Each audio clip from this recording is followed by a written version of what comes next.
Évangile de Jésus-Christ selon saint Luc. En ce temps-là, le peuple venu auprès de Jean le Baptiste était en attente. Et tous se demandaient en eux-mêmes si Jean n'était pas le Christ. Jean s'adressa alors à tous. Moi, je vous baptise avec de l'eau, mais il vient celui qui est plus fort que moi.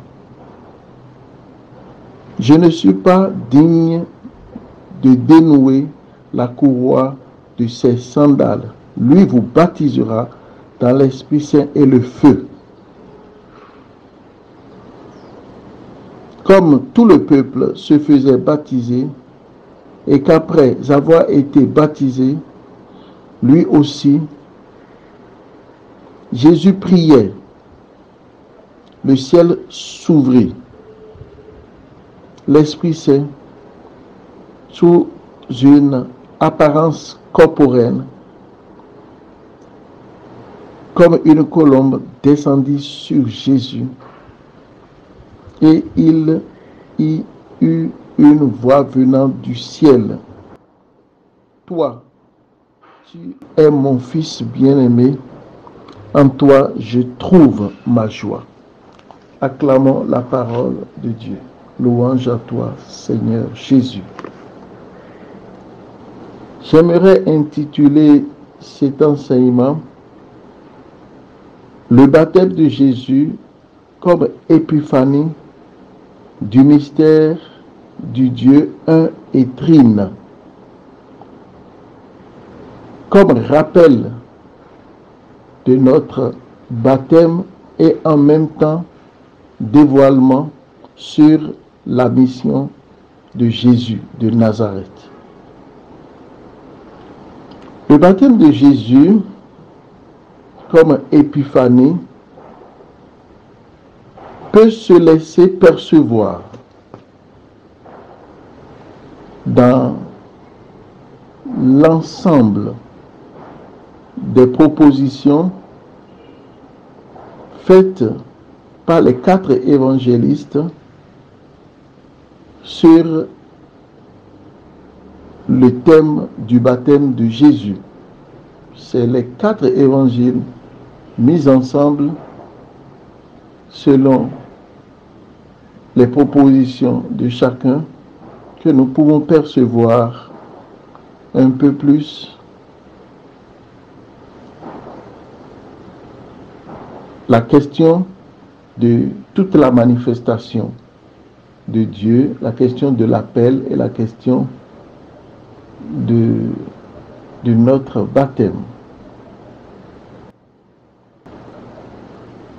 Le baptême de Jésus, jusqu'au baptême de Jésus, le discours de la manifestation de l'épiphanie de Dieu se passait entre Dieu le Père et Dieu le Fils, c'est-à-dire entre le Père éternel et Jésus de Nazareth.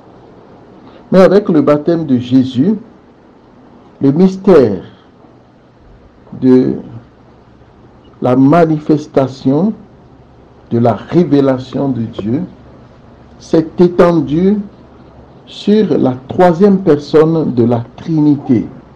Il s'agit bien sûr du Saint-Esprit de Dieu qui s'est révélé entièrement, et Saint Luc, comme nous l'avons entendu tout à l'heure, a dit que le Saint-Esprit est apparu sous une forme corporelle, comme une colombe. L'Esprit de Dieu a pris une forme corporelle, c'est-à-dire quelque chose de visible, quelque chose de saisissable, quelque chose de palpable, quelque chose de comparable. Voilà. Comme il en a été pour l'incarnation du Verbe, le Fils de Dieu, le Verbe de Dieu, la 2e personne comme il s'est fait homme et on l'a vu. Ainsi, le Saint-Esprit n'est pas resté seulement dans le baptême de Jésus sous forme d'esprit,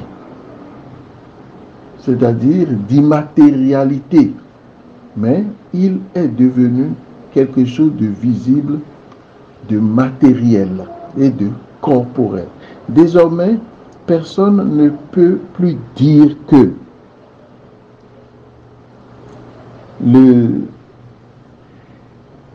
qu'il y a en Dieu une seule et unique personne.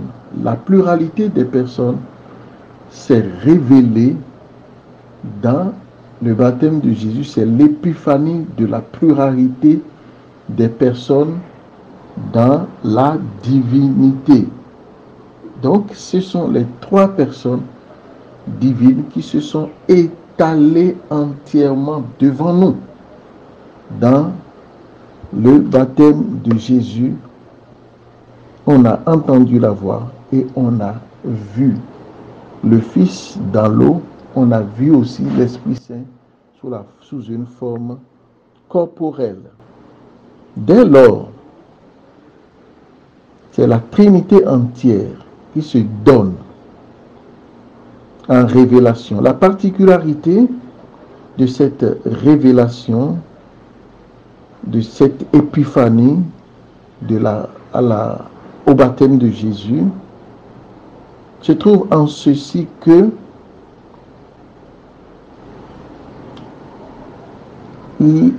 la théophanie,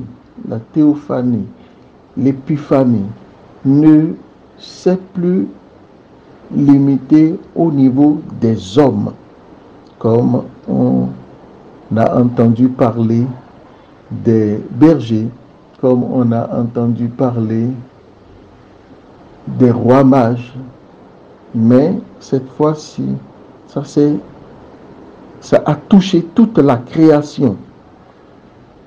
C'est à la création que Dieu s'est révélé au baptême de Jésus. Et ceci, bien entendu, au travers des eaux du Jourdain. Les eaux du Jourdain.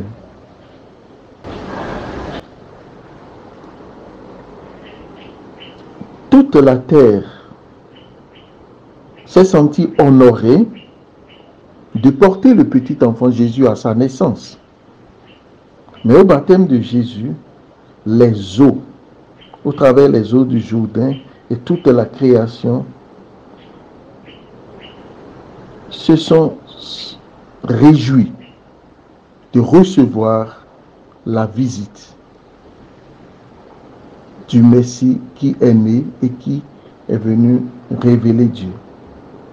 Après le péché, toute la création est tombée dans le néant, dans le chaos, dans l'échec, et la création, comme dit Saint Paul, était en souffrance.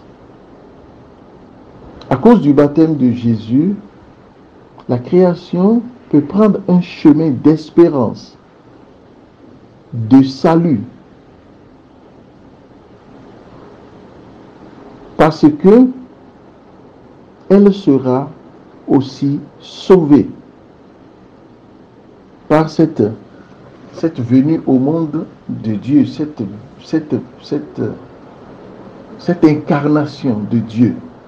Donc, le baptême de Jésus est en même temps un lieu d'espérance pour toute la création qui était en souffrance, et elle, en recevant le message que Dieu lui adresse dans le baptême de Jésus, elle espère qu'elle serait aussi entièrement sauvée, entièrement rachetée après le péché de l'homme. Donc, il y a une valeur cosmique de la révélation, de la théophanie, de l'épiphanie qui se manifeste dans le baptême de Jésus. L'épiphanie, désormais, est une affaire de toute la création. Saint Procus de Constantinople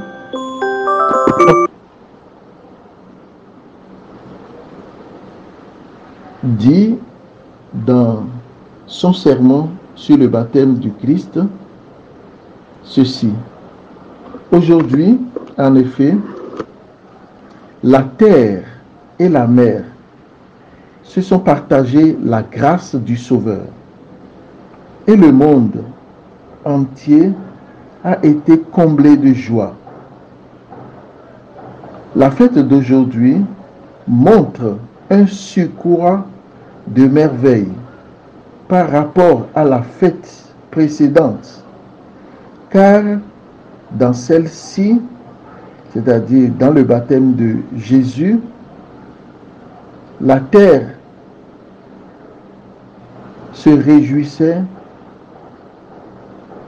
de la naissance du Sauveur, mais maintenant les eaux aussi se réjouissent parce que la terre tenait couché dans la crèche le Seigneur de l'univers. Mais dans le baptême de Jésus, avec la fête de la théophanie, c'est la mer qui se réjouit hautement. Elle se réjouit de ce que, par l'intermédiaire du Jourdain, elle a reçu la bénédiction qui la sanctifie. Voilà ce que dit Saint Procus de Constantinople. C'est ici même que nous devons changer nos regards sur la création tout entière, parce que nous-mêmes, nous sommes créatures, comme les autres créatures, qui sont invitées à la louange et à la célébration de Dieu par Saint François d'Assise. Et en même temps, nous sommes conviés au respect et à la préservation de la création, comme le demande le pape François dans son encyclique Laudato Si. La révélation divine, l'épiphanie dans le baptême de Jésus, nous révèle notre adoption en Jésus par notre baptême. Et ainsi, nous avons compris qu'au baptême, Dieu qui s'est révélé en 3 personnes habite en nous. Il habite en nous et nous devenons temple de Dieu. Ainsi, comme dit Saint Jean dans son prologue, il nous a donné pouvoir de devenir enfants de Dieu. Ils ne sont pas nés de la chair et du sang, mais ils sont nés de Dieu. De la même manière, dans le baptême, nous recevons la capacité de l'écoute de la parole de Dieu incarnée en Jésus. L'écoute, la capacité de comprendre le message, l'Esprit Saint qui illumine notre intelligence, notre mémoire, notre souvenir, pour pouvoir lire dans l'Esprit la parole de Dieu. Et en même temps, nous avons la grâce d'écouter à l'intérieur de nous la voix de Dieu, les suggestions de Dieu, la pensée de Dieu, comme Jésus l'a dit à Saint Pierre tes pensées ne sont pas celles de Dieu.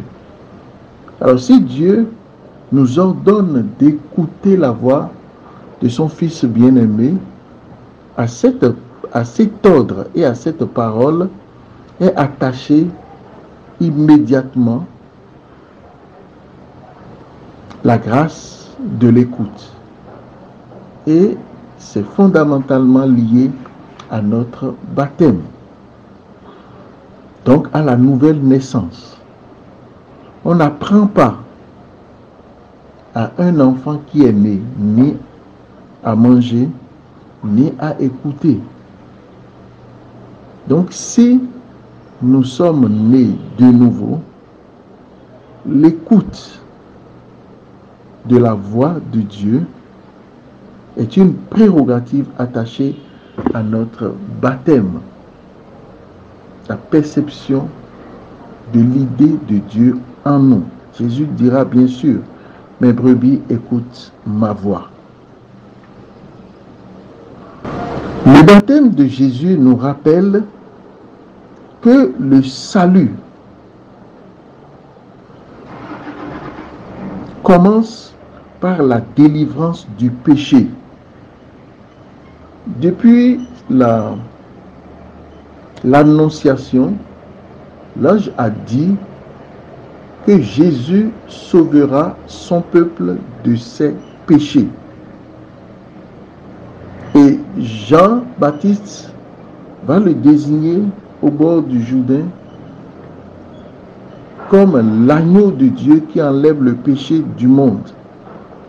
C'est ainsi que Jésus va descendre dans les eaux du Jourdain après que tout le peuple, selon saint Luc, ait reçu le baptême de purification, c'est-à-dire ils ont été purifiés de leurs péchés et les péchés sont restés dans l'eau. Et Jésus est venu après le baptême de tous. Il est descendu dans cet enfer du péché et comme dit saint Paul, il est devenu péché. Ainsi est-il devenu, comme dit saint Paul toujours, malédiction. Pour pouvoir nous sauver du péché, il a pris sur lui notre péché. C'est ainsi qu'il est l'agneau de Dieu qui prend le péché du monde. Et ce péché et ces malédictions, il les a fixés à la croix. Il a crucifié nos malédictions, puisque devenu lui-même malédiction, et il les a enterrées définitivement avec son ensevelissement. Alors, au baptême de Jésus, de grands mystères divins se sont révélés.